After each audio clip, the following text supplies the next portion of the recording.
Ito pala mga boss, nakita ko na, yung ginagamit ko yung budo, ayun o. So, nakita niyo yan. Ito yung sinasabi ko sa inyo. Na pag magsasalin ako ng coolant, ayun. Hello mga boss, ayun.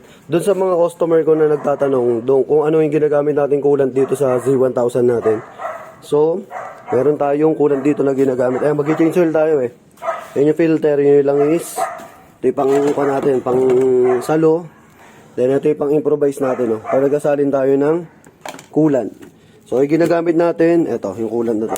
Wait lang, ha. Buksan natin. Yan. Kulay blue, yung ginagamit ko. Ayan.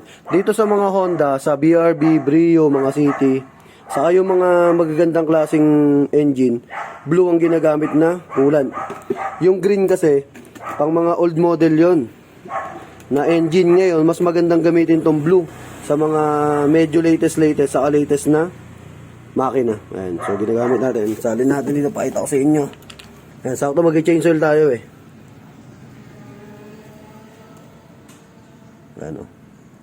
Ayan. So, nung nabili ko tong Z1000, dinrain ko lahat ng coolant nito. Pinalitan ko agad ng blue. Mas malamig siya sa makina. Saka hindi siya masyadong nagko-corrosion. Pag blue, kasi sa mga, nung nagbimekaniko pa ako, blue, pink, violet ang ginagamit namin. Yung green, di na talaga namin ginagamit yun. So, sa mga nakakaalam nun, ayan, mas gusto talaga namin gumamit ng hindi green na coolant. Ayan, so, ayan, binuksan ko na mga boss. Tapos pag ginagamit ko siya, ganito. Ayan, technique ko. Pag-asalin ng coolant, pakita ko sa inyo. Ayan, tapos dito mo papadahanin yung coolant para dumiretso dun sa loob. Ayan. So, magdagdag lang ako mga boss ha. Wala tayong tigahawak ng cellphone eh. So, ayan mga boss, nasalinan ko na. Ayan o. Nakita nyo ba? Nandun na siya sa maximum level. Ayan o. Tapos blue yung laman niya. Ayan, ginagamit ko sa Z1000. Kulay blue. So, sa mga gusto mag-DIY, ganyan lang gawin nyo. Imbudo, tapos lagyan nyo mahabang hose. Ayan, mag-asalin kayo. Kasi nasa loob yung kan eh. Pinaka lagayan ng coolant. Ayan o. Tapos, yan, takip nyo lang to. Yan, madali lang naman siya i-DIY. Yan, takip. Tapos higpitan nyo lang.